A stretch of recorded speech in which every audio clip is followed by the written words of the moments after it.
Anime की शुरुआत 5 students के ग्रुप से होती है, जिसमें 2 लड़कियां और 3 लड़के एक कमरे में मजे कर रहे होते हैं। एक कैन बियर पीने के बाद जुंटंग खड़ा हो जाता है और सभी को बताता है कि वो और बियर लेने के लिए बाहर जा रहा है। जैसे ही वो दरवाजे के पास पहुंचता है, वो कुछ देर पीछे मुड़कर देखता है और सोफे पर लेटी एक लड़की भी उसकी तरफ देखती है। असल में उस वक्त उसे लग रहा था कि वो उसके साथ चलने को बोलेगी। हालांकि जब वो आगे बढ़ जाता है तो उसे पीछे से एक लड़की की आवाज़ आती है और पीछे मुड़ने पर उसे वही लड़की वहाँ मिलती है। वो उसे बताती है कि उसे आइसक्रीम लेनी थी, इसलिए वो भी बाहर आ गई। इस लड़की का नाम ली शिया है और ये जुंटंग से 1 साल बड़ी है। वो उससे एक बड़ा आइसक्रीम का डिब्बा लेने को बोलता है ताकि उसका वजन बढ़ जाए और लोग उसकी सुंदरता पर ध्यान देना बंद कर दें। वो हंसती और उसे चिढ़ाते हुए बोलती है कि वो एक नॉटी बॉय है। जुंटंग की मन की बात से हमें पता चलता है कि वो शिया को बहुत पसंद करता है, लेकिन उसने अभी तक उसे बताया नहीं है। वो दोनों एक दूसरे का हाथ थाम लेते हैं और दुकान से आगे बढ़ जाते हैं। शिया अचानक से उसे किनारे ले जाती है और दीवार की तरफ करते हुए उसे किस कर देती है। बाद में जुंटंग को कहानी बताता है जब वो उसे पहली बार मिला था। जुंटंग को बस में बैठे हुए दिखाया जाता है जो छुट्टियों के बाद स्कूल वापस जा रहा था। तभी उसे जू का मैसेज आता है जिसे वो हाई स्कूल में पसंद करता था। वो उसके साथ घूमना चाहती थी और जुंटंग भी उसे तुरंत हाँ बोल देता है। वो फैसला करता है कि उसे जू से मिलने से पहले अपने कपड़े बदल लेने चाहिए, इसलिए वो बस स्टॉप पर उतर जाता है और घर चला जाता है। उसे दरवाजे के बाहर एक बहुत खूबसूरत लड़की मिलती है जो लाइटर को बार बार जला बुझा रही थी। उसे लगता है कि वो शायद किसी का इंतजार कर रही होगी या फिर दिमाग से पैदल होगी। कपड़े बदल कर बाहर आने के बाद उसे फिर वही लड़की दरवाजे पर खड़ी मिलती है। उसे उसका चेहरा थोड़ा पहचाना पहचाना सा लग रहा था, इसलिए वो उसे पूछता है कि क्या वो उसे पहले कभी मिला है, लेकिन वो उसे इग्नोर कर देती है। जुंटंग जाने लगता है लेकिन अचानक से रुक जाता है क्योंकि उसे याद आ गया था कि वो लड़की ड्रीम स्वीट की सेलिब्रिटी शिया है, जिसे उसका दोस्त गुजू हद से ज़्यादा पसंद करता है। वो पीछे मुड़ता है और पूछता है कि क्या वो शिया है, जिसे सुनते ही वो उसकी तरफ खतरनाक तरीके से बढ़ने लगती है और हाथ में लाइटर पकड़कर अचानक से उसकी ओर दौड़ने लगती है। एक पल के लिए तो लगा था कि उसने लाइटर जुंटंग के सिर के आर पार कर दिया है, लेकिन ऐन वक्त पर लड़की ने लाइटर बंद कर दिया था। जुंटंग घबरा जाता है और लड़खड़ाते हुए पीछे हट जाता है। शिया देखकर उस पर हंसने लगती है, ये बोलते हुए कि वो बहुत स्लो है। जुंटंग उसके लिए पुलिस बुलाने की धमकी देता है, लेकिन उल्टा वो उस पर उसका पीछा करने का इल्जाम लगाकर अंदर करवाने की धमकी देने लगती है। जुंटंग फौरन उससे माफ़ी मांगता है और समझाता है कि वो उसका पीछा नहीं कर रहा था। वो उसके गाने पर डांस भी करके दिखाता है और मौका मिलते ही जू से मिलने के लिए वहाँ से खिसक लेता है। जुंटंग एक कैफे के बाहर जू से मिलता है जो ठंड की वजह से अपने पैर ज़मीन पर पटक रही थी। वो अंदर आ जाते हैं और थोड़ी देर तक बातें करते हैं। बीच में जुंटंग उसे पूछ लेता है कि क्या उसका कोई बॉयफ्रेंड है, जिसे सुनते ही वो थोड़ा सा अनकंफर्टेबल हो जाती है। वो उसकी टेंशन को थोड़ा कम करने के लिए बोलता है कि उसे उसके कभी घर भी आना चाहिए। डिनर के बाद वो बाहर आ जाते हैं और जुंटंग जू को अपना स्कार्फ पहना देता है और उसे थैंक्स बोलती है।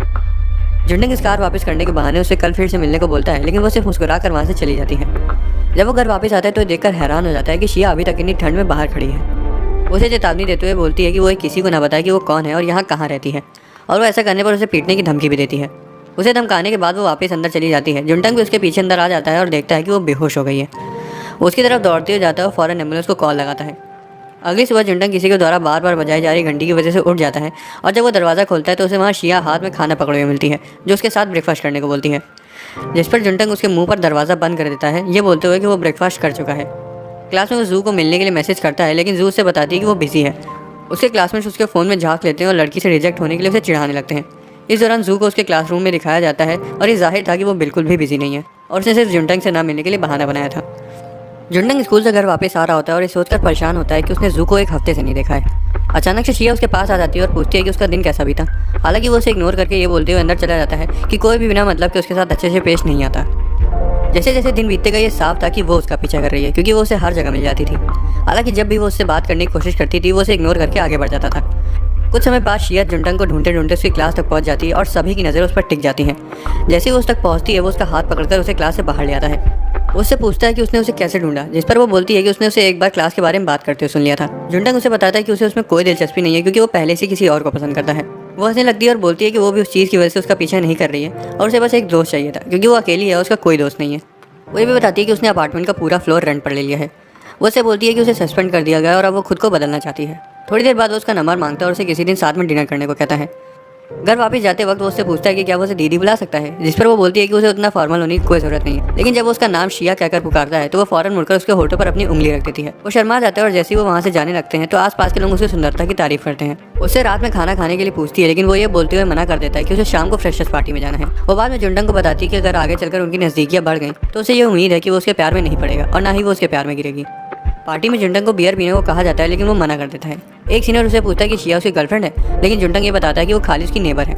शिया का नंबर निकलवाने के लिए वो उसे बियर पीने पर मजबूर कर देता है, लेकिन उसे ये नहीं पता था कि जुंटंग को नशा नहीं चढ़ता।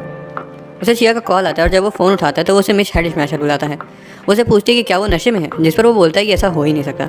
बात करते करते वो बाहर से बाहर आ जाता है और वही सीनियर उसके पास आ जाता है। वो जुंटंग से फ़ोन लेकर शिया से बातें करने लगता है। वो दोनों फ़ोन की छीने झपटी करने लगते हैं और तभी शिया फ़ोन रख देती है। सीनियर रोड पर उल्टियां कर देता है और जुंटंग उसकी पीठ थपथपाता है। तभी अचानक शिया एक दारू की बोतल लेकर वहां आ जाती है। सीनियर उसे बहलाने की कोशिश करता है, लेकिन वो उसे बोलती है कि वो खुद की ही बेइज्जती कर रहा है। वो जुंटंग का हाथ पकड़ लेती है और वहां से जाने लगती है। सीनियर भी फौरन जुंटंग का दूसरा हाथ पकड़ लेता है। वो दोनों जुंटंग को अपनी तरफ खींचने लगते हैं, लेकिन वो अचानक से रुक जाती है और बोतल उसके सिर के एकदम नजदीक से घुमाती है। सीनियर बोलता है कि उसकी ऐसा करने की हिम्मत भी कैसे हुई कि तभी जुंटंग उनके बीच आ जाता है और थोड़ी सी दारू पीकर बची हुई उसे पीने को कहता है। सीनियर उसे पीने के लिए अपना सिर ऊपर करता है, लेकिन जैसे ही वो उसे खत्म करके नीचे देखता है तब तक शिया और जुंटंग वहाँ से जा चुके होते हैं। वो दोनों वहाँ से बहुत तेज़ी से कट लेते हैं और थोड़ी दूर आने के बाद रुक जाते हैं। जुंटंग शिया को इस तरह से किसी को मारने की कोशिश करने के लिए डांटने लगता है और वो अचानक से रोने लगती है। वो उसे बताती है कि वो चाहे जितनी भी कोशिश कर ले वो खुद को ऐसी सिचुएशन में संभाल नहीं पाती। उसे समझ आता है कि उसे मारपीट की आदत लगी हुई है और वो इसके बारे में उसे पूछने की कोशिश करता है, लेकिन शिया उसे बताती है कि वो एक सीक्रेट है। जुंटंग उससे वादा करता है कि वो ऐसे मौक़ों पर उसके साथ ही रहेगा। शिया मुस्कुराती है और बताती है कि वो अल्कोहल इसलिए लाई थी ताकि वो दोनों एक साथ बैठकर उसे पी सकें। जुंटंग उसे पूछता है कि उसे कैसे पता चला कि वो कहाँ है, जिस पर वो दीवार पर लगे पोस्टर की ओर इशारा करती है। जैसे ही वो आगे बढ़ते हैं तो उसे लिटरेचर कॉलेज का एक बैक टू स्कूल पोस्टर दिखाई देता है, जो कि जू के डिपार्टमेंट का था। वो फौरन उससे मिलने की उम्मीद से वेन्यू की ओर दौड़ने लगता है। वो उसे बाहर ही खड़ी मिलती है और दोनों एक दूसरे को हाय बोलते हैं, लेकिन वो किसी और को उसके पीछे आते हुए देख लेती है और अचानक से रुक जाती है। वो शिया को तुरंत पहचान जाती है और उसका नाम बोलती है, जिसे सुनकर सभी लोग उसकी तरफ देखने लगते हैं। जू उसके पास आती है और खुद के बारे में बताती है। तभी आसपास के लोग शिया के कहे सुने स्कैंडल के बारे में बातें करने लगते हैं और शिया जू को कमीनी बोलकर वहाँ से चली जाती है। जुंटंग जू के साथ वहाँ से चला जाता है, लेकिन उन्हें कोई टैक्सी वगैरह नहीं मिलती क्योंकि काफ़ी रात हो चुकी थी। जू फंस जाती है क्योंकि इतनी देर से आने के लिए उसके घर वाले उसे सूद देंगे, इसलिए वो जुंटंग के अपार्टमेंट में बची हुई रात बिताने का ऑफर एक्सेप्ट कर लेती है। अपार्टमेंट में दोनों जू और जुंटंग शिया से दरख्वास्त करते हैं कि वो जू की दोस्त बनने का नाटक करके उसके पेरेंट्स से बात करें और बोल देगी वो उसके अपार्टमेंट में रुकी हुई है। शिया पहले तो थोड़ा हिचकिचाती है, लेकिन आखिर में वो जू की मदद कर देती है। वो उसे उसके अपार्टमेंट में आने को भी बोलती है और तीनों पीना शुरू कर देते हैं। जू और शिया नशे में दोस्त बन जाती हैं और शिया ताज़ी हवा लेने के लिए बाहर चली जाती है। जुंटंग को याद आता है कि शिया ने हल्के कपड़े पहने हैं, इसलिए वो अपनी शर्ट निकाल कर उसे देने चला जाता है। वो उसे पूछती है कि वो जू को कितने समय से जानता है और जुंटंग जवाब देता है कि वो दोनों कॉलेज से पहले ट्यूटोरियल क्लास में साथ में थे। शिया बोलती है कि उसे उनकी दोस्ती से जलन हो रही है क्योंकि उसकी कोई भी दोस्ती ज़्यादा समय तक टिक ही नहीं पाई। जुंटंग उसका हाथ थाम लेता है और वो चुपचाप रोने लगती है। अगली सुबह जुंटंग बाथरूम में उल्टियाँ कर रहा होता है और शिया दरवाजे के बाहर बैठी होती है। बाहर निकलते वो शिया की आंखों की तारीफ करता है और वो थोड़ा सा शर्मा जाता है, लेकिन वो कुछ नहीं बोलती। जुंटंग उसे जू के बारे में पूछता है और शिया बोलती है कि वो पेरेंट्स की डांट से बचने के लिए पहले ही नहा धोकर चली गई। शिया कबर्ड के पास जाती है और सिगरेट और लाइटर उठाने की कोशिश करती है, लेकिन जुंटंग पीछे से आता है और उसे उठाकर दे देता है। जब वो पूछता है कि क्या वो सिगरेट उसकी है, तब वो उसे लेकर टॉयलेट में डाल देती है। जुंटंग को उसमें थोड़ी दिलचस्पी होना शुरू हो जाती है और वो उसके बारे में इंटरनेट पर देखता है, लेकिन उसी वक्त शिया कमरे में आ जाती है और वो अपना फ़ोन छिपा लेता है। उसकी आंखों में देखकर झूमने लगता है, इसलिए कचरा फेंकने के बहाने से बाहर भाग जाता है, ये चिल्लाते हुए कि वो उसे पसंद नहीं करता। शिया उसे ऐसा करते हुए देख लेती है, हालांकि वो सिर्फ हंस कर उसे साथ में खाना लेने चलने के लिए पूछती है। एक महीने बाद जुंटंग, शिया और जू चेरी ब्लॉसम देखने के लिए बाहर जाते हैं और शिया उन्हें देखकर बहुत खुश हो जाती है क्योंकि उसने काफ़ी समय बाद ब्लॉसम देखा था। शिया ब्लॉसम देखने में बिजी हो जाती है और जुंटंग जू को बताता है कि उसके क्लासमेट उसकी गर्लफ्रेंड के बारे में पूछ रहे हैं, जिस पर वो कुछ नहीं बोलती। वो शिया के पास पहुंचते हैं और उसकी कुछ फोटोज़ निकालते हैं और थोड़ी देर बाद शिया और जुंटंग जू को उसके कॉलेज छोड़ने चले जाते हैं। जुंटंग जू से पूछता है कि क्या वो एक साथ लाइब्रेरी में बैठकर पढ़ सकते हैं, लेकिन वो साफ मना कर देती है। ये बोलते हैं कि उनके सब्जेक्ट्स अलग हैं। जुंटंग को बुरा लग जाता है और शिया उसे देख कर ये समझ जाती है। वो उसे खुश करने के लिए जू की एक फ़ोटो दिखाती है जो उसने पार्क में ली थी। जब वो उसे देखता है तो मुस्कुराता है और फोटो को ग्रुप चैट में शेयर करने को बोलता है। शिया उससे पूछती है कि क्या वो उसे इतना पसंद करता है, लेकिन जुंटंग शुरुआत में उसे मना कर देता है और आगे बढ़ जाता है। हालांकि वो वापस आ जाता है और उससे पूछता है कि क्या उसकी फीलिंग्स उसे साफ दिखाई दे रही हैं। वो ये बोलता है कि उसे पता है कि जू को उसमें कोई इंटरेस्ट नहीं है और इतना बोलकर वो वहाँ से चला जाता है। बाद में जू जुंटंग का स्कार्फ वापस करती है और उसकी एक क्लासमेट ये खुलासा करती है कि वो स्कार्फ काफ़ी दिनों से ऐसे ही पड़ा हुआ था। हालांकि जू बाल को पलट देती है और उसे वहाँ से ले जाती है। समय के साथ जू जुंटंग के साथ घूमने के लिए मना करती रही और तभी हाँ बोलती जब वो अपने साथ शिया को लेकर आता। जुंटंग शिया को बताता है कि जू उसका पहला प्यार है, हालांकि वो उसे उस तरह पसंद नहीं करती। बाद में जुंटंग का दोस्त यून्स उसे एक गेट टुगेदर में इन्वाइट करता है जिसमें 3 लड़के और 3 लड़कियां रहेंगी। शिया उसके कमरे में घुस जाती है और उसका हुलिया सही करती है। वो उसे बताती है कि वो ऐसा इसलिए कर रही है क्योंकि वो चाहती है कि वो वहाँ पर सबसे अच्छा लगे और वो ये भी देखना चाहती है कि वो कितना हैंडसम दिख सकता है। शिया चिढ़ाती हुए उसे वहाँ किसी लड़की को अपनी गर्लफ्रेंड बनाने से मना कर देती है क्योंकि उसके बाद वो साथ में घूम नहीं पाएंगे। जब वो वादा करता है कि वो नहीं बदलेगा, तब वो उसे चिढ़ाते हुए बोलती है कि दोस्त एक दूसरे का हाथ नहीं थामते। खैर जुंटंग पार्टी में थोड़ा सा लेट हो जाता है और उनमें से ये ऑरेंज बाल वाली लड़की को पहली नज़र में ही जुंटंग पसंद आ जाता है। बाकी तो लड़कियां उसके होठों पर मज़े मज़े में लिपस्टिक लगा देती हैं और मुझे ये नहीं समझ में आ रहा है कि लड़कियों को ऐसे ही लड़के क्यों पसंद आते हैं। जब वो खुद को देखता है तो उसे याद आता है कि ये उसी रंग की लिपस्टिक है जिसे शिया इस्तेमाल करती है। वो लोग जुंटंग को गाना गाने के लिए मजबूर करते हैं और ऑरेंज बाल वाली लड़की ये सोचती है कि उसे जुंटंग पर ट्राई करना चाहिए या नहीं। पार्टी जारी रहती है और जुंटंग ज़मीन पर से एक ईयरिंग उठाता है जो कि उसी ऑरेंज बाल वाली लड़की की होती है। वो उसे पहन लेती है और उससे उनकी थोड़ी बातचीत भी शुरू हो जाती है। बाद में सभी लोग ट्रूथ और डेयर खेलने के लिए 3 कपल्स में बढ़ जाते हैं और किस्मत से जुंटंग का पेयर ऑरेंज बाल वाली लड़की के साथ हो जाता है। पहले 3 राउंड में तो उनकी तरफ बोतल नहीं रुकती, लेकिन चौथे और आखिरी राउंड में उनकी बारी आ जाती है और जुंटंग और रोनी को किस करने के लिए कहा जाता है। दोनों एक दूसरे की तरफ देखते हैं और रोनी के अल्कोहल का शॉट लगाकर किस करने के लिए उसकी तरफ झुक जाती है। इस दौरान शिया बिस्तर पर लेटी सोच रही होती है कि जुंडंग क्या कर रहा होगा। रोनी उसे किस करने जा ही रही होती है, लेकिन ऐन वक्त पर घबरा जाती है और वो पीछे हट जाती है। वो फिर से एक गिलास पी लेती है और एक बार फिर उसके नज़दीक आ जाती है, लेकिन जुंडंग उसके होठों पर उंगली रखकर उसे रोक देता है। वो बताता है कि उसने अभी तक अपनी फर्स्ट किस नहीं करी है और वो उसे अपनी सीनियर के साथ ट्रूथ और डेयर का गेम के लिए नहीं करना चाहता। ये सुनकर सभी लोग हंसने लगते हैं और उसकी जगह उससे गाना गाने को बोलते हैं। पार्टी के बाद रोनी पूरे नशे में होती है और घर जाना चाहती है, इसलिए जुंडंग उसके साथ उसके घर तक चलने को बोलता है। वो दोनों एक साथ घर चले जाते हैं और रास्ते में जुंडंग उसे प्यार के बारे में बताता है और बताता है कि हर बार बेइंतहा प्यार करना भी काम नहीं आता। रोनी भी उसे अपने ब्रेकअप के बारे में बताती है। वो बोलती है कि 3 साल तक लगातार फेल होने के बाद उसके बॉयफ्रेंड ने उसके साथ ब्रेकअप कर लिया। जुंडंग उसके पास जाता है और उसके बाल पकड़ लेता है ताकि वो उसे देख सके और उसे पता चलता है कि वो रो रही थी, लेकिन वो उसे बताती कि वो रो नहीं रही थी। जुंडंग सोचता है कि क्या शिया के बाल भी रोनी के जैसे होंगे। उसको घर छोड़ने के बाद वो अपने घर जाने लगता है और रास्ते में वो शिया को मैसेज करने के बारे में सोचता है, लेकिन वो अपना मन बदल लेता है और उसे एक वॉइस नोट भेज देता है। हालांकि सेंड का बटन दबाने से पहले उसका फ़ोन स्विच ऑफ हो जाता है। वो दौड़कर उसका नाम चिल्लाते हुए घर की ओर जाता है और घर पहुंचने पर वो देखता है कि शिया घर के बाहर बैठकर उसका इंतजार कर रही है। उसे बताता है कि उसने खूब मज़े किए और ये भी कि वो नशे में नहीं है, जिसे साबित करने के लिए वो सीधा चलकर भी दिखाता है।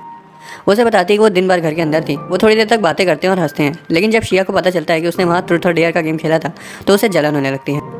उसे समझाने की कोशिश करता है कि जैसा वो सोच रही है वैसा कुछ भी नहीं हुआ कि तभी शिया उसके चेहरे को पकड़कर उसे किस कर देती है। वो पीछे हटने जा ही रही होती है कि तभी जुंडंग उसे कस कर पकड़ लेता है। मुझे इतना सिंगल महसूस कराने के बाद शिया उठकर अपने कमरे में चली जाती है और जुंडंग से भी अंदर आने के लिए पूछती है, लेकिन वो उसे बताता है कि वो बाद में आएगा।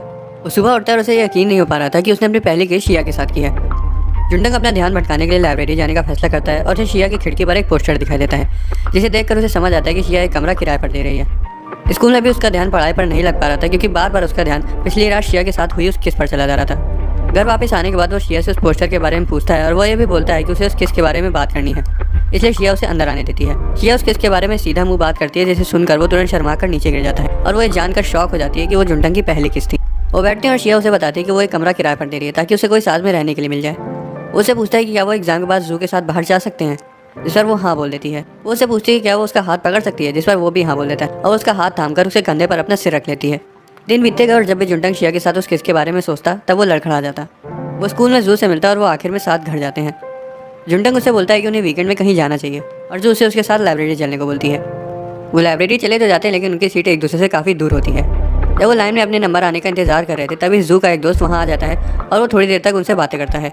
उसका दोस्त उससे पूछता है कि क्या जुंडंग उसका बॉयफ्रेंड है, लेकिन जू साफ मना कर देती है। ये सुनकर जुंडंग को बुरा लगता है क्योंकि उसे समझ आ गया था कि जू जानबूझकर उसके साथ घूमना नहीं चाहती थी और वो इतने समय से सिर्फ बहाने बना रही थी, इसलिए जुंडंग वॉशरूम बोलकर वहाँ से चला जाता है। उसे काफ़ी बुरा लगता है, लेकिन तभी उसे याद आता है कि वो भी उसके पीठ पीछे शिया के साथ इश्कबाजी कर रहा था, यहाँ तक कि उसने तो उसे किस भी कर रखी है। रोनी को एग्जाम की प्रिपरेशन करते हुए दिखाया जाता है, जो अपने ब्रेकअप से उभरने के लिए थोड़ा सोशल होने का फैसला करती है और ये करने के लिए उसका पहला कदम कैंपस से बाहर एक अपार्टमेंट लेना होगा। हमें कुछ समय पहले का फ्लैशबैक दिखाया जाता है जब जू और जुंडंग हाई स्कूल में थे। वो जू के घर उसकी नोटबुक लेने जाते हैं और रास्ते में जू उसे बताती है कि उसे स्कूल से सस्पेंड कर दिया है, जिस वजह से वो क्लास नहीं कर रही थी। जब उसके घर पहुंचते तब बाहर खड़े जू के पापा एक लड़के के साथ घूमने और उसको घर लाने के लिए उसे काफ़ी ज़्यादा डांटते हैं। जू बहुत ज़्यादा गुस्सा हो जाती है और उनसे बदतमीजी करके उन पर बैग फेंक देती है। वो तो ये तक बोल देती है कि उनके परिवार में जन्म लेने के लिए उसे शर्मिंदगी महसूस होती है। जू जुंडंग का हाथ पकड़कर वहाँ से भाग जाती है और जब वो रुकते हैं तो वो जुंडंग से उस तमाशे के लिए माफ़ी मांगती है और वो उसे वो सब भूल जाने के लिए भी बोलती है। हमें अभी के समय में वापस ले आया जाता है और जू को जुंडंग लाइब्रेरी के बाहर वाले कैफे में बैठा मिलता है। जू उसका हाथ पकड़कर उसे अपने साथ छत पर ले जाती है और वो दोनों शहर की स्काईलाइन देखते हैं। जू उसे बताने की कोशिश करती है कि उसे छत पर क्यों लाई, लेकिन वो बीच में ही रुक जाती है और बोलती है कि उन्हें वापस लाइब्रेरी जाना चाहिए। उसे पीछे छोड़कर तेज़ी से लाइब्रेरी से बाहर निकल जाती है। जू ये खुलासा करती है कि वो भी जुंडंग को बहुत ज़्यादा पसंद करती है, लेकिन वो उसे अभी नहीं बता सकती क्योंकि फिलहाल अपने हालातों की वजह से वो उसके साथ नहीं रह सकती। अगली सुबह जुंडंग उठता है और शिया उसके पास ही बैठी होती है। उसे बेड से उतारने की कोशिश करती है, लेकिन वो 1 इंच नहीं हिलता और बोलता है कि उसे दूसरे दोस्त बना लेने चाहिए। शिया ये सुनकर गुस्सा हो जाती है और उसकी बेडशीट खींचकर उसे पलट देती है। जुंडंग उसे शीट वापस ले लेता है और दोबारा से सो जाता है। शिया गुस्से में बाहर चली जाती है और जुंडंग ये सोचता है कि जू पिछली रात उसे छत पर क्यों ले गई थी। रोनी वहाँ आती है और शिया सामान शिफ्ट करने में उसकी मदद के लिए जुंडंग को बाहर बुलाती है। जुंडंग बाहर आता है तो रोनी को नई हाउसमेट के तौर पर देखकर दंग रह जाता है। कुछ समय पहले लाइब्रेरी से बाहर निकलने के बाद रोनी को जुंडंग और शिया के घर के बाहर रूम रेंट का पोस्टर लगा हुआ मिला था और डोरबेल बजाती है और शिया दरवाज़ा खोलती है, जिसकी सुंदरता को देखकर उसका मुंह खुला का खुला रह जाता है। शिया उसे घर घुमाती है और वो एक शर्त रखती है कि उसका एक नेबर जो ऊपर ही रहता है वो अक्सर वहाँ आएगा। रोनी बोलती है कि उसे कोई फ़र्क नहीं पड़ता, लेकिन जब वो शिया के क्लोजेट में घुसती है और उसके डिज़ाइनर बैग्स और ड्रेसेस को देखती है तो दंग रह जाती है। शिया उससे बोलती है कि वो चाहे तो उन्हें इस्तेमाल कर सकती है। रोनी अपने सपने से बाहर आ जाती है और हैरान हो जाती है जब उसे पता चलता है कि जुंडंग उसका नेबर है। रोनी जुंडंग को इग्नोर करती है और सीधा मुंह बात नहीं करती। जुंटंग को लगता है कि वो उसके साथ ऐसा बर्ताव क्यों कर रही है। तभी उसे याद आता है कि जब वो उससे आखिरी बार मिला था तब वो उसका मैसेज का रिप्लाई करना भूल गया था। रोनी का सामान सेट करवाने के बाद वो सभी एक बार में जाते हैं और पैक लगाते हैं। शिया ताज़ी हवा लेने के लिए बाहर चली जाती है और जुंटंग और रोनी अपना हिसाब बराबर करते हैं। जब वो रेस्टोरेंट से बाहर आते हैं तो वो उस पार्टी के बारे में बातें करते हैं, इस बात से अनजान कि शिया उनकी बातें सुन रही है। नशे में जुंटंग उसे शिया समझकर बोल देता है कि वो उसे पसंद करता है और रोनी को गलतफहमी में जाती है कि वो उसे प्रपोज कर रहा है। वो उस पर गिर जाता है और शिया तुरंत वहाँ आ जाती है और जुंटंग को ले जाती है। उसे बेड पर लेटाने के बाद शिया उससे पूछती है क्या अब वो खुश है, जिस पर वो बोलता है कि वो कंफ्यूज है। उसे खिसकने को बोलती है और उसके बगल में लेट जाती है। उसे डेट करने के लिए पूछती है लेकिन वो मना कर देता है, ये सोचते हुए कि वो उसकी टांग खींच रही है। वो फिर भी उसे मनाने की कोशिश करती है लेकिन जुंटंग अभी भी सोच रहा था कि जू उसे छत पर क्या बताना चाहती थी। शिया को समझ आ जाता है कि फिलहाल उसे कुछ समझ नहीं आएगा, इसलिए वो उसे बेवकूफ़ बोलकर उसके हाथ पर सिर रखकर सो जाती है। अगली बार जुंटंग शिया से पहले उठ जाता है और देखता है कि वो उसके बगल में सो रही है। वो चुपचाप वहाँ से जाने की कोशिश करता है लेकिन शिया उठ जाती है और उसे रोक देती है, ये बताते हुए कि उनके बीच कुछ नहीं हुआ। दोनों साथ में बाहर आते हैं और वो अचानक से पीछे मुड़ जाती है और उसकी दाढ़ी को छूती है। रोनी ने देखकर दंग रह जाती है जब उसे पता चलता है कि उन्होंने रात साथ में बिताई थी। जुंटंग शिया के बारे में इंटरनेट पर सर्च करता है और उधर उसकी इमेज कुछ ठीक नहीं थी। वो अपने दोस्त गोजू से बात करता है और उससे पूछता है कि क्या अभी भी वो लिशिया का फ़ैन है, और उसे ये भी बताता है कि वो उसकी फ्रेंड है और वो साथ घूमते हैं। गोजू उस पर विश्वास नहीं करता और बोलता है कि अब वो लिशिया का फ़ैन नहीं है और फ़ोन काट देता है। जुंटंग ये फैसला करता है कि अब उसके बारे में और तहकीकात नहीं करेगा। गोजू उसके घर आ जाता है लेकिन सिर्फ इसलिए क्योंकि उसकी मम्मी ने उसके लिए खाना भिजवाया था। जुंटंग उसे दरवाजे पर मिलता है और उसे चिंता होती है कि कहीं उसका और शिया का आमना सामना न हो जाए। जुंटंग उससे बैग ले लेता है और उसके मुंह पर दरवाज़ा बंद कर देता है। गुजू को उसके इस व्यवहार पर गुस्सा आ जाता है और वो दीवार फांद कर अंदर आ जाता है। वो शिया को वहाँ पर देखकर बहुत ज़्यादा हैरान हो जाता है और घर के अंदर अचानक से घुसकर उसके साथ एक फ़ोटो लेने को बोलता है, लेकिन वो उसे घर से लात मारकर बाहर निकाल देती है। गुजू अगले दिन भी वहाँ आ जाता है लेकिन जुंटंग उसे निकाल देता है। हालांकि वो तब तक वहाँ आता रहता है जब तक वो शिया से मिल नहीं लेता। वो उसे मछली देता है और शिया उसे लेकर ज़मीन पर फेंक देती है। शिया गोजू को उससे दूर रहने को बोलती है, जिसे सुनकर वो गुस्से में आ जाता है और बोलता है कि वो दिखावा कर रही है। जुंटंग उन दोनों के बीच में आ जाता है और गोजू से बाहर जाने को बोलता है, लेकिन वो उसे पकड़ लेता है और दोनों के बीच थोड़ी बहस हो जाती है। गोजू जुंटंग को धक्का दे देता है और अपनी दोस्ती तोड़कर वहाँ से चला जाता है। जुंटंग गुस्से में होता है लेकिन जब वो पीछे मुड़ता है तो शिया को कांपते हुए देखता है, इसलिए वो उसे शांत कराते हुए उसे डेट पर चलने के लिए पूछता है। बाद में जुंटंग और जू को स्कूल की लाइब्रेरी की तरफ जाते हुए दिखाया जाता है। वो दोनों गोजू की हरकतों पर हंस रहे होते हैं क्योंकि शिया उसको उनके घर आने पर हर बार भगा देती थी। लाइब्रेरी से कुछ बुक्स उठाने के बाद वो जीने उतर रहे होते हैं कि तभी जू का पैर लड़खड़ा जाता है, लेकिन जुंटंग ऐन वक्त पर उसे गिरने से बचा लेता है। जुंटंग देखता है कि जू थोड़ा सा घबरा गई है, इसलिए वो माहौल बदलने के लिए किताबें उठाने लगता है। थोड़ी किताबें उठाने के बाद जू से बुलाती है और पूछती है कि क्या वो कल्चरल फेस्टिवल के दिन उसके साथ रह सकता है। जू बताती है कि वो वहाँ टेंट्स लगवाने में लोगों की मदद करेगी। जुंटंग पहले तो थोड़ा हिचकिचाता है लेकिन उसके चेहरे पर प्यारी सी मुस्कान को देखकर हाँ बोल देता है, ये सोचते हुए कि शायद वो भी उसे पसंद करने लगी है। घर में जुंटंग और शिया कल्चरल फेस्टिवल के बारे में बात कर रहे होते हैं कि तभी शिया उससे पूछती है कि क्या वो उस दिन फ्री है।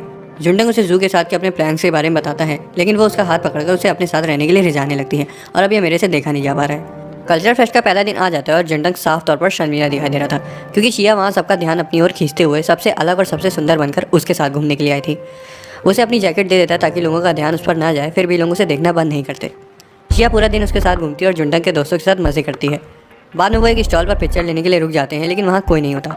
थोड़ी देर रुकने के बाद भी वहाँ कोई नहीं आता, इसलिए शिया वॉशरूम चली जाती है। थोड़ी देर बाद चिकन हेड पहने एक लड़की वहाँ आ जाती है और वहाँ पर मौजूद ना होने के लिए माफ़ी मांगती है। जब वो ऊपर उठती है तो पता चलता है कि वो और कोई नहीं बल्कि रोनी है। उससे वहाँ मिलकर खुश हो जाती है, लेकिन तभी शिया बाहर आकर उसका हाथ पकड़ लेती है और बोलती है कि अब उन्हें वहाँ से चलना चाहिए। रोनी को बुरा लगता है क्योंकि उसे लगने लगा था कि जुंटंग सच में उसे पसंद करता है। घर वापस जाते वक्त शिया उससे पूछती है कि क्या उसे उसके साथ घूमने में मज़ा आया, जिस पर जुंटंग बोलता है कि हाँ उसे काफ़ी अच्छा लगा। जुंटंग को थोड़ा बुरा भी लगता है क्योंकि उसे समझ आ गया था कि वो जू को लेकर अपनी फीलिंग्स को खोता जा रहा है। उसे इस बात का ही पछतावा होता है कि उसे उस दिन छत पर कुछ बोल देना चाहिए था, भले ही जू उसे बताने में हिचकिचा रही थी। हालांकि वो ये फैसला करता है कि वो इस बार शिया को लेकर अपनी फीलिंग्स को और नहीं रोकेगा। जुंटंग एक जोक मारता है जिस पर शिया बहुत तेज़ी से हंसती है, लेकिन उन्हें ये नहीं पता होता कि जू दूर से उन्हें देख रही है। वो याद करती है कि कैसे उसने जुंटंग को मैसेज किया था और उसने बहाना बनाकर उसे मना कर दिया था। उसे बहुत दुख के साथ ये समझ आ गया था कि जुंटंग की फीलिंग्स अब उसके लिए बदल चुकी हैं। कैंपस में साथ घूमते हुए जू की जलन से अनजान उन्हें कई सारे लोग एक कॉन्सर्ट में एंजॉय करते हुए मिलते हैं। शिया पूछती है कि क्या वो शो देखने चले और जुंटंग सोचता है कि शायद वो अपने शोज़ को मिस कर रही है। शो की होस्ट वहाँ आती है और बोलती है कि 5 लोगों को स्टेज पर डांस करके या गाना गा के अपने क्रश को प्रपोज करने का मौका मिलेगा। वो लोगों से वहाँ आने को बोलती है और शिया भीड़ से आगे निकल कर आती है और जुंटंग उसे रोकने की कोशिश करता है, लेकिन भीड़ की वजह से वो आगे नहीं जा पा रहा था। शिया अपना इंट्रोडक्शन देती है और भीड़ पकड़ाने लगती है। जब उन्हें पता चलता है कि वो स्वीट ड्रीम की सबसे फेमस मेंबर ली शिया है। शिया होस्ट से बोलती है कि वो गाना गाएगी और जुंटंग सोचता है कि कहीं शिया किसी और से तो प्यार नहीं करती है। शिया ऐन वक्त में घबरा जाती है और इतनी देर तक शांत होने की वजह से होस्ट उसे उतरवाने जा रही होती है कि तभी जू वहाँ उसे बचाने आ जाती है और पूछती है कि क्या वो शिया से पहले गाना गा सकती है। जू ऑडियंस से बोलती है कि वो अपने क्रश के लिए गाना गाएगी, हालांकि वो उसका नाम नहीं बता सकती क्योंकि अभी तक उसे कोई अंदाज़ा नहीं है। जबकि वो एकदम बेसुरा गाती है, फिर भी ऑडियंस उसका मजाक नहीं उड़ाती और उसे बढ़ावा देती है और शिया स्टेज से उतर जाती है। जुंडंग सोचता है कि जू किससे प्यार करती है और क्या वो उसे पसंद भी करती है। हालांकि जैसे ही वो शिया को रोते हुए देखता है तो वो जू को पूरी तरह से भूल जाता है। कुछ दिनों बाद जू को चिंता होती है क्योंकि शिया उस रात के बाद से कई दिनों से कमरे से बाहर नहीं निकली थी।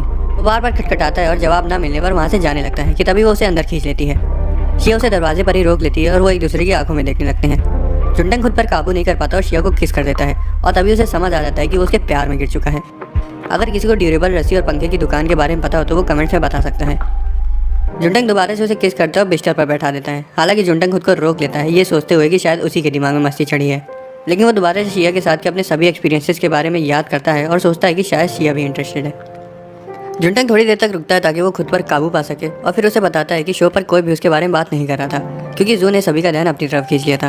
वो उसे ये भी बताता है कि जू के चर्चे पूरे स्कूल में है और उसे जू को थैंक्स बोलने के लिए उसे खाने पर बुलाना चाहिए।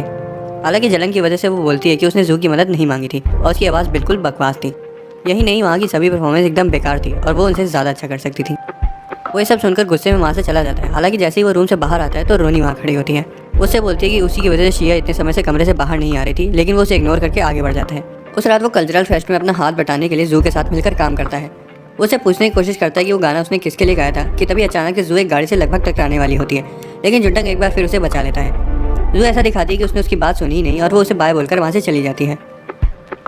जुंटंग देर में घर आता है और शिया उससे सुबह के लिए माफ़ी मांगती है। वो उससे पूछती है कि वो उस पर ध्यान क्यों नहीं दे रहा था, जिसका जवाब देते हुए वो उसे याद दिलाता है कि उसने ही बोला था कि वो सिर्फ दोस्त हैं और दोस्त एक दूसरे का हाथ नहीं पकड़ते।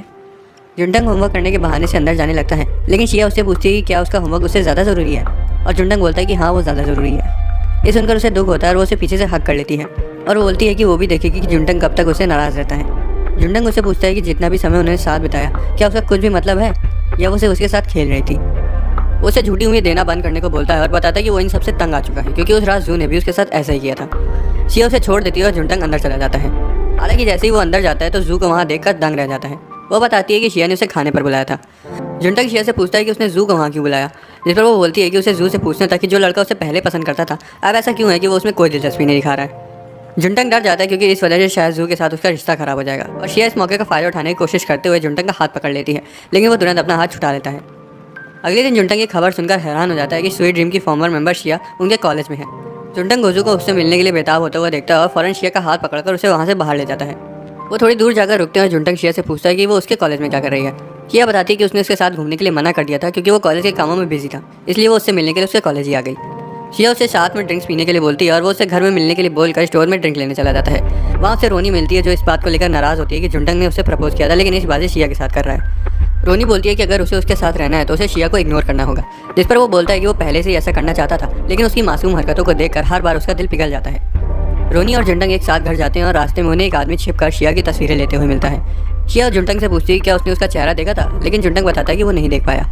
वो लोग घर चले जाते हैं, लेकिन मौसम खराब होने की वजह से कई दिनों तक बाहर नहीं निकल पाते। जुंटंग देखता है कि शिया और रोनी काफ़ी अजीब बर्ताव कर रहे हैं, इसलिए वो बैकयार्ड में एक बारबेक्यू पार्टी अरेंज कराता है। वो जू और अपने दोस्त गोजू और यांस को भी बुलाता है। गोजू सी फूड लेकर आता है और इतने दिनों से उसका पीछा करने के लिए शिया से माफ़ी मांगता है और शिया उसे माफ़ कर देती है। थोड़ी देर बाद शिया उन्हें बताती है कि एक सेलिब्रिटी होना कैसा होता है और बताती है कि कैसे पापराजी हर वक्त उसका पीछा करते थे जो खाली उसकी वल्गर पिक्चर्स ही लेते थे। वो आगे बताती है कि सेलिब्रिटीज़ की कोई भी पर्सनल लाइफ नहीं होती और कैसे उनके ही फैंस हर वक्त उन्हें जज करते हैं। तभी गोजू को फैन से एक आदमी शिया की तस्वीरें लेते हुए दिखाई देता है। गोजू अचानक से उसका कैमरा खींच लेता है और आदमी डर के मारे वहाँ से भाग जाता है। गोजू की पकड़ से तो वो छूट जाता है, लेकिन जुंटंग उसे पकड़ लेता है। वो लड़के को अंदर ले आते हैं और उसका कैमरा चेक करने के बाद उन्हें उसमें शिया की कई सारी तस्वीरें मिलती हैं। जुंटंग बोलता है कि उन्हें पुलिस को बुलाना चाहिए, लेकिन शिया बताती है कि उसके साथ ऐसा पहले भी कई बार हो चुका है और पुलिस इसमें कुछ नहीं करती क्योंकि वो खाली उसकी हार्मलेस पिक्चर्स ही खींच रहे थे, ना कि उसे हैरास कर रहे थे। जुंटंग पूछता है कि उन्हें इसके साथ क्या करना चाहिए, जिस पर वो उसे इस कांच की बोतल से सबक सिखाने को कहती है। जुंटंग थोड़ा हिचक जाता है, लेकिन गोजू उसे सबक सिखाने का फैसला करता है। जुंटंग उसे रोक लेता है और शिया रोते हुए वहाँ से चली जाती है। जुंटंग गोजू और यान से पूछता है कि अब उसका क्या करना चाहिए कि तभी अचानक से जू बोतल लेकर लड़के के सिर पर फोड़ देती है और उसे धमकाने लगती है। गोजू से बोलता है कि उसने बहुत सही किया, लेकिन जुंटंग और यांस उसका खौफनाक रूप देखकर डर जाते हैं। जू को ऐसा करते हुए देखकर जुंटंग को वो समय याद आ जाता है जब वो हाई स्कूल में अपने ओवर कंट्रोलिंग फादर को छोड़कर भाग गई थी। उसे याद आता है कि जू को इतना गुस्सा तभी आता है जब उसके अंदर काफ़ी समय से किसी चीज़ को लेकर घुटन भरी होती है और सोचता है कि इस बार जू में किस बात का गुस्सा भरा होगा। यांस उसे बताता है कि वो पुलिस को इसमें इन्वॉल्व नहीं कर सकते क्योंकि उन पर भी लड़के को घेर कर मारने का मुकदमा लग सकता है। हालांकि गोजू एक प्लान बना लेता है जिससे वो लड़के को अपना मुंह बंद रखने पर मजबूर कर सकते हैं। बाद में जुंटंग शिया को बताता है कि जू ने लड़के के सिर पर बोतल फोड़ दी थी और आगे वो बताता है कि उन्होंने उसके घर तक उसका पीछा किया और उसके कंप्यूटर और पेनड्राइव से शिया की सभी फोटोज डिलीट कर दी और उसे धमका भी दिया कि अगर आगे से वो ऐसा करते हुए पकड़ा गया तो उसे छोड़ेंगे नहीं। शिया जुंटंग को गले लगा लेती है और खुशी में उसके हाथ को चूमती है और मुस्कुराकर कमरे से बाहर चली जाती है। जू और रोनी वहाँ आती हैं और शिया को गले लगाते हुए बोलती हैं कि वो आगे से ऐसे हालात में उसके साथ रहेंगी। अगले दिन जुंडंग अपना आखिरी पेपर पूरा करता है और थकावट की वजह से सोफे पर गिर जाता है। शिया वहाँ आती है और उससे पूछती है कि वो इतना थका हुआ क्यों है, जिसे वो बताता है कि वो पिछले 3 दिनों से सोया नहीं है क्योंकि वो रात भर जाकर एग्जाम्स के लिए पढ़ रहा था। शिया बोलती है कि उन्हें थोड़ा समय का ब्रेक लेना चाहिए और छुट्टियों के लिए कहीं बाहर जाना चाहिए और जुंडंग मान जाता है। जुंडंग अपना कंबल हटाते हुए शिया की तरफ देखता है, लेकिन वो थोड़ा सा शर्मा जाता है जब वो शिया को उसे प्यारी नज़र से घूरते हुए देखता है। जुंडंग को लगता है कि शायद वो उसके साथ कुछ करने के बारे में सोच रही है और वो उसके बारे में उससे पूछता है। हालांकि वो उसका जवाब दे पाती उससे पहले ही घर की घंटी बज जाती है और वो जू को वहाँ एक बड़े से सूटकेस के साथ देखकर कंफ्यूज हो जाते हैं। जू पूछती है कि अब वो कुछ महीनों के लिए वहाँ रह सकती है और बताती है कि उसके घर में कुछ दिक्कतें चल रही हैं। और तभी जुंडंग बोलता है कि वो थोड़ी देर के लिए बाहर जा रहा है। बाहर घूमते हुए जुंडंग सोचता है कि जू वहाँ क्यों शिफ्ट हो रही होगी और उसे ये भी याद आता है कि वो अपने पापा से झगड़ कर एक बार घर से भाग भी चुकी है। वो सोचता है कि घर जाने के बाद वो इसके बारे में उससे पूछेगा, लेकिन तभी उसे समझ आता है कि अगर वो उससे पूछेगा फिर भी जू उसे तभी बताएगी जब उसका मन होगा। जुंडंग थोड़ी देर घूमता है और तभी उसे रोनी दिखाई देती है जो कैंपस के पास वाले एक ओपन बार में बैठी हुई थी। अब तक रोनी को समझ आ चुका था कि जुंडंग उसे पसंद नहीं करता है, लेकिन उसे लगता है कि ये सब उसी की गलती है क्योंकि उसने कभी भी शिया की तरह अपनी फीलिंग जता ही नहीं। बार में कई सारे लड़के उस पर लाइन मारते हैं, लेकिन उन सबको मना कर देती है और जुंडंग का हाथ पकड़ लेती है और बोलती है कि अब से वो उसका दिल जीतने के लिए और भी ज़्यादा मेहनत करेगी। ये सुनकर जुंडंग का मुंह खुला का खुला रह जाता है, लेकिन फिर भी वो उसके साथ घूमने के लिए राजी हो जाता है। जुंडंग और रोनी एक साथ पूरी रात बाहर घूमते हैं। जब वो दोनों घर आते हैं तब जुंडंग रोनी का हाथ पकड़े हुए होता है। हालांकि उनके हाव भाव तब बदल जाते हैं जब वो शिया को दरवाजे पर उनका इंतजार करते हुए देखते हैं। शिया लाइटर के साथ खिलवाड़ करते हुए क्लियर करती है कि उन्होंने रात साथ बिताई है। जुंडंग उसे समझाने की कोशिश करता है कि वो रोनी के साथ सिर्फ घूम रहा था, लेकिन रास्ते में उसके पैर में चोट लग गई, इसलिए उन्होंने रात हॉस्पिटल में बिताई। वो आगे बताता है कि उसे चलने में दिक्कत हो रही थी, इसलिए उसने सिर्फ उसे सहारा दिया था, जिसे सुनकर शिया बिना कुछ बोले अंदर चली जाती है। जुंडंग शिया के बर्ताव से थोड़ा हैरान हो जाता है क्योंकि उसे लग रहा था कि वो नौटंकी करेगी, लेकिन उसने ऐसा कुछ नहीं किया। अंदर से शिया का मैसेज आता है जिसमें वो उसे सोने के बाद शाम को बाहर मिलने को कहती है। वो अलार्म लगाकर सो जाता है और समय से उठ जाता है। वो सोचता है कि शिया उसे ऐसे बाहर मिलने के लिए क्यों बुला रही होगी, लेकिन उसे लगता है कि शायद उसे कुछ सामान खरीदना होगा। वो बाहर आता है और शिया उसे उसके साथ घूमने को कहती है और वो दोनों काफ़ी देर तक एक साथ समय बिताते हैं। रास्ते में वो शिया से पूछता है कि उसने सुबह कोई नौटंकी क्यों नहीं दिखाई, जिस पर वो चिल्लाते हुए बोलती है कि उसने उन्हें कुछ इसलिए नहीं बोला क्योंकि उसे पक्का पता था कि उन दोनों के बीच कुछ नहीं हुआ होगा, और जब उसके घर के नीचे इतनी सुंदर सेलिब्रिटी रह रही है तो वो किसी और के प्यार में कैसे गिर सकता है। जुंडंग थोड़ी देर सोचता है और उसे समझ आता है कि वो एकदम सही बोल रही है। जुंडंग बोलता है कि काफ़ी रात हो चुकी है, इसलिए उन्हें घर वापस चलना चाहिए, लेकिन शिया उसे थोड़ी देर और साथ में रहने के लिए बोलती है। शिया बोलती है कि उसके पैर में चोट लगी है, इसलिए वो जुंडंग से उसको अपने पीठ पर उठाकर चलने के लिए बोलती है। जुंडंग हंसने लगता है क्योंकि उसे समझ आ गया था कि शिया हर वो चीज़ करना चाहती है जो उसने रोनी के साथ करी थी। शिया उसे एक रेस्टोरेंट चलने को बोलती है और जुंडंग को गुस्सा आ जाता है क्योंकि शिया बिना बताए उसे डेट पर ले आई है। रेस्टोरेंट में शिया उसे बताती है कि कल वो किसी और के साथ घूमेगी, जिसे सुनकर जुंडंग को जलन होने लगती है। जुंडंग उसे पूछता है कि वो किसके साथ घूमेगी, जिस पर वो उससे पूछती है कि उसे क्या लगता है कि वो एक लड़की होगी या कोई लड़का। जुंडंग सूसू करने का बहाना बनाकर वहाँ से चला जाता है और खुद को समझाता है कि उसे कोई परवाह नहीं है कि वो किसके साथ घूम रही है। वो वापस आ जाता है और देखता है कि कई सारे लड़के शिया के पास उससे बात करने के लिए इकट्ठा हो गए हैं। जुंडंग एक लड़के के पास जाता है और उसे हटने को बोलता है, लेकिन लड़का उसे अपनी बारी आने तक रुकने के लिए बोलता है। जुंडंग बौरा जाता है और उन्हें भगा देता है और रोते हुए शिया से बोलता है कि वो चाहता है कि वो खाली लड़कियों के साथ घूमे। शिया हंसने लगती है और लड़कों को बोलती है कि वो जुंडंग के साथ आई है। वो दोनों एक साथ घर वापस जाते हैं, लेकिन अगले दिन भी शिया का नशा नहीं उतरा होता। जुंडंग उसे घर में रुकने को ही बोलता है, लेकिन शिया उसकी बात नहीं सुनती। जू ने देखती है और बोलती कि शायद उन्होंने कल रात कुछ ज़्यादा ही पी ली थी, जिसे सुनकर जुंटंग शर्म के मारे अपना सिर नीचे झुका लेता है। शिया साफ सफाई करके जुंटंग को बताती कि वो जिया यान से मिलने का प्लान बना रही है, जो कि ड्रीम स्वीट की लीडर है और उसकी बेस्ट फ्रेंड भी रह चुकी है। बारिश होने के बावजूद शिया उसे मिलने चली जाती है और जुंटंग को उसकी चिंता होती है। रास्ते में शिया याद करती है कि कैसे वो दोनों एक दूसरे के कितना ज़्यादा क्लोज थे, लेकिन फेमस होने के बाद उनके हालात बदतर हो गए। वो एक साथ समय नहीं बिता पाए और उन्हें छोटे कपड़े पहनने को बोला जाता था ताकि ऑडियंस उनकी तरफ अट्रैक्ट हो सके। उसे ये भी याद आता है कि कैसे पापा राजी उसकी ऊट पटांग फोटो खींचते थे, और यहाँ तक कि अपनी मैनेजर को बताने के बाद भी उसे सिर्फ यही सुनने को मिलता था कि वो सिर्फ पब्लिसिटी के लिए है। उसने पब्लिक में मुस्कुराना शुरू कर दिया ताकि वो अपना दर्द छिपा सके। जिया ने थोड़े समय बाद ये फैसला किया कि अब वो और नहीं सह सकती, इसलिए उसने ग्रुप छोड़ दिया। उसे ये भी याद आता है कि कैसे जिया ने उसे रोकने की बहुत कोशिश करी थी, लेकिन वो ये बोलकर वहाँ से निकल गई कि वो और नहीं सह सकती। रेस्टोरेंट में जिया और शिया मिलते हैं और जिया देखती है कि उसने फुल फैट ड्रिंक ऑर्डर करी है और वो उससे इसके बारे में पूछती है। जिया पूछती है कि उसे उसकी फिजिकल अपीयरेंस की चिंता क्यों हो रही है, जिस पर जिया पूछती है कि क्या वो ये सब करके खुश है। शिया बोलते हैं कि हाँ, वो बहुत ज़्यादा खुश है। जिया कहती है कि अब उसे अपनी ज़िंदगी खुल कर जीनी चाहिए। वो उसे ये भी बोलती है कि वो जिसे चाहे उसे प्यार कर सकती है और जो चाहे वो खा सकती है। उसके जाने के बाद शिया खुशी के मारे रोने लगती है और बिना चाहते के रेस्टोरेंट से बाहर निकल जाती है। वो फैसला करती है कि वो जिसे चाहे उसे प्यार करेगी और जो उसका दिल चाहेगा वो वही करेगी। घर पहुंचने पर शिया दरवाजे पर जुंटंग से मिलती है और उसे एहसास होता है कि उसे उसकी हर चीज़ पसंद है। उसे उसकी शक्ल से लेकर उसके बर्ताव तक सब कुछ अच्छा लगता है। जुंटंग उससे पूछता है कि उसने छाते का इस्तेमाल क्यों नहीं किया, लेकिन शिया उसका हाथ पकड़ लेती है और उसे रोड पर सभी के सामने किस कर देती है। हालांकि तभी अंदर से रोनी आ जाती है और उन्हें किस करते हुए देख लेती है। ये साफ था कि रोनी ये देखकर दुखी हो गई है और उसे लगने लगता है कि जुंटंग और शिया अब साथ में है, लेकिन जुंटंग हड़बड़ाते हुए अंदर चला जाता है। जुंटंग का फ़ोन वाइब्रेट करता है और वो देखता है कि उसके पापा का मैसेज आया है और वो उसकी मम्मी का बर्थडे सेलिब्रेट करने के लिए उसे बुला रहे हैं। जुंटंग वहाँ चला जाता है। वो सभी एक रेस्टोरेंट में उनका बर्थडे सेलिब्रेट करते हैं। लंच के दौरान उसके परिवार वाले बात करते हैं कैसे वो हमेशा से जू के पीछे पागल था, जिस वजह से उसने उसी के कॉलेज में एडमिशन भी ले लिया। जुनटंग ये सोचकर शर्मिंदा हो जाता है कि उसके परिवार तक को जू को लेकर उसकी फीलिंग्स के बारे में पता था। उसकी बहन पूछती है क्या उसने जू को बताया या फिर वो अब किसी और के साथ है, जिस पर वो उन्हें नाराज करते हुए साफ मना कर देता है। उसके घर में शिया उसे कॉल करती है और जिया के साथ की अपनी मुलाकात के बारे में बताती है। वो बोलती है कि उसने उसे ज़िंदगी को खुलकर जीने को बोला है और अब से वो यही करेगी। वो उसे ये भी बताती है कि वो किसी के प्यार में पड़ना चाहती है और वो चाहती है कि वो लड़का उसको पब्लिक में सभी के सामने प्रपोज करे। वो उसे ये भी बताती है कि हार्ट शेप में जलती हुई कैंडल्स और एक बड़ा सा बुके भी उसके लिए काफ़ी रहेगा। जुनटंग को समझ आ चुका था कि वो चाहती है कि वो उसके लिए सब करे। शिया उसे पब्लिक प्रपोजल के बारे में फिर से याद दिलाते हुए फ़ोन रख देती है। जुनटंग दुखी होकर उसकी और जू के साथ में हाई स्कूल की फ़ोटो देखता है और तभी उसे जू का मैसेज आ जाता है। वो उसे सभी के साथ बैठकर पीने के लिए इन्वाइट करती है। जब जुनटंग वापस आ जाता है तो वो यांस और गोजू को भी वहाँ बुला लेते हैं और सभी साथ में बैठकर मजे करते हैं। उनकी ड्रिंक्स खत्म हो जाती है और जुनटंग उन्हें लेने के लिए बाहर चला जाता है। बाहर जाने से पहले जुनटंग शिया की ओर देखता है, ये सोचते हुए कि शायद वो भी उसके साथ चलने को बोलेगी, लेकिन वो कुछ नहीं कहती।